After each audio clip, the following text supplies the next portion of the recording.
Remember when the LA Kings were the last team to be defeated in regulation? Our record was like 8-0-1 or something ridiculous until that game. Hold on to that feeling, Kings fans, because by the time you get to the end of this recap, you're gonna wish it was back. Yeah, fourth loss in a row. 4. So we started with Tampa Bay, and that's a game that, by all accounts, the Kings still played their hearts out, and there were so many positive things about that game that it's kind of, oh, well, yeah, we lost, but that team was genuinely good, and there were so many good things about our game in that we have nothing to be ashamed of, things to grow on, and, you're going to lose a couple of games like that a year anyway. So, cool. And then we get to the Sharks, where we're up 1-0 and just can't bury any more chances and give up 2 goals in the third period and lose that game pretty badly. And then we play the Canucks, and I don't even know what happened in the second and third period of that game. That was insane. We were up 2-0 easily. I mean, with 3.5 minutes into the game, we're up 2-0. And then again, sloppy second period, and third period is less of that comeback Kings that we'd been known for, which we had the record for the best third period goal differential in the league for weeks. Yeah, that's all gone too. Tonight was our fourth. Boston Bruins, not the greatest team, playing their backup goalie because they played the Ducks last night and got smashed. Yeah, all bad things, guys.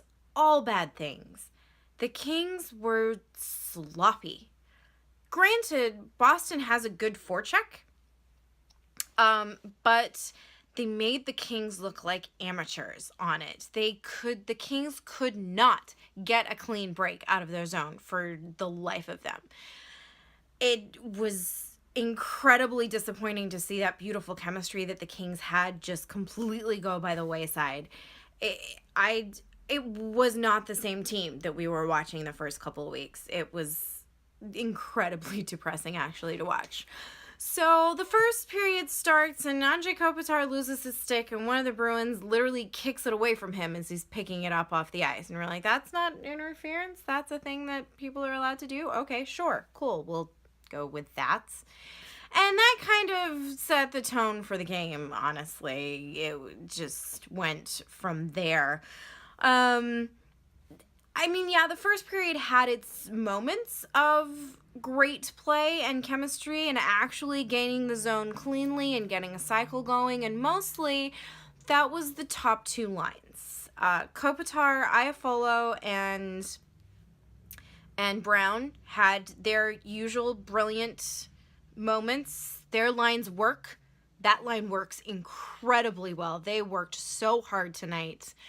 And they made just some beautiful, beautiful plays that still give me hope for the rest of the season. The second line, Tyler was a little off, but you've still got Kempe, who's really, really fast. And you've got Pearson, who has incredibly fast hands, and those made for some good chances too. So the Kings were getting some good looks, but they weren't amazing. And on the other end, they just could not get their act together. Passes were just going missed. And in the second period, there was 2 power plays that I noticed Drew Doughty make an unforced error that led to a shorthanded chance for the Bruins.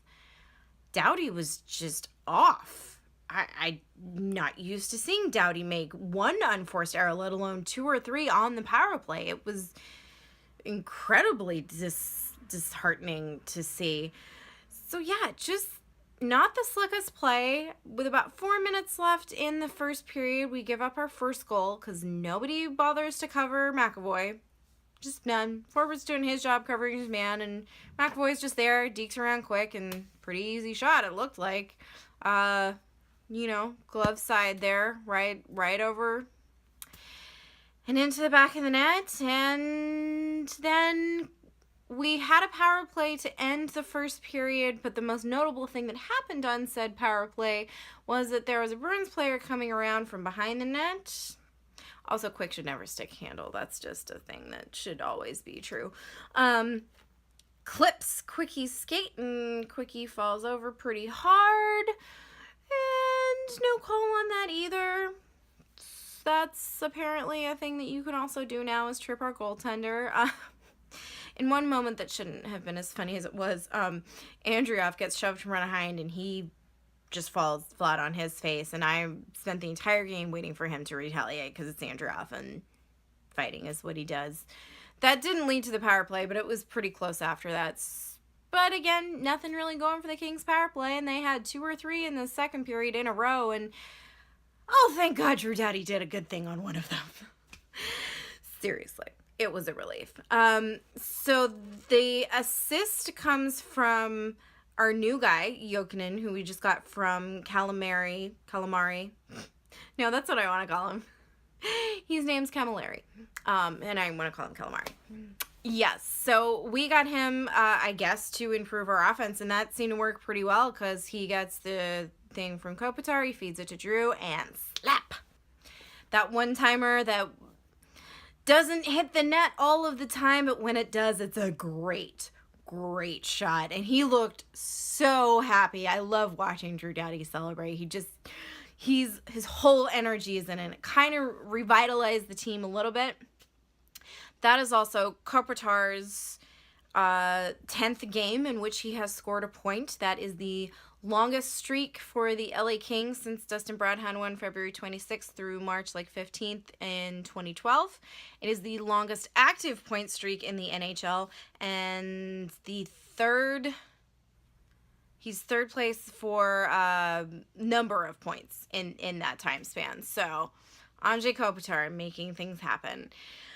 Not a whole lot from anybody else on the ice, though, because things kind of degenerated a little bit after that.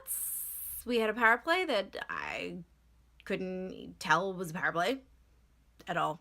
It was quite awful, and that was one of the ones where Drew made his shorthanded mistake there. Yeah, really very disappointing to see from a player of Drew's caliber. And I think I only point that out because I'm so used to Drew being just fantastic. There were a lot of mistakes made. The Kings just didn't have it. It was so sloppy. There was no cycling for a good 10-minute chunk of the second period. They finally started to get some chemistry together by the end of it. They were actually getting some offensive zone time. Oh my God. They were getting some good stuff going, but not enough because the Bruins easily, it felt like, made it 2-1 there. And from there, the Kings just couldn't seem to get that third period magic and get back on top. Quick made some really fun saves, honestly. This particular juggling one I was amused by. And he was making some good stuff there. It wasn't enough with what the players were doing in front of him. And as the minutes started to tick down, they just didn't look like that team that had the third period comeback in them. They looked like a team who didn't know what to do with the puck. They didn't know where it was going. At one point on a power play, Quickie realizes that it may or may not have been on a power play, but Quick saw that they were making a change, and that it must have been because it was icing, otherwise he played the puck back up and none of the other Kings were ready for it. And if they had have been, they would have had a huge chance at nets. Quick made the complete right call, and nobody else realized where the puck was until it was too late and it just got iced again. So just so many little sloppy things that just meant there was absolutely no way that the Kings were going to come back. They didn't have good enough chances because they just couldn't get the puck cleanly into their zone to save their lives. Didn't help that with about a minute and a half left, our new player takes a penalty. There were quite a few scuffles and penalties. Oh my God, I totally missed the best moment though. I'm going to save it for last because otherwise, it's just a hugely depressing note to end on because 4 of those, I believe, were home games, and yeah, we don't like to see that.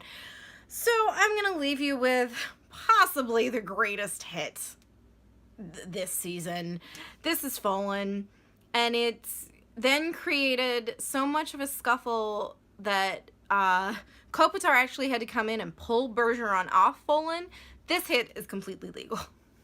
And the penalties that followed were 2 Bruins. It was Bergeron and some other guy ended up for roughing, and then Folan ended up roughing, but that was after the play. This hit was clean and beautiful, and hopefully something that we're going to see more of as the season continues.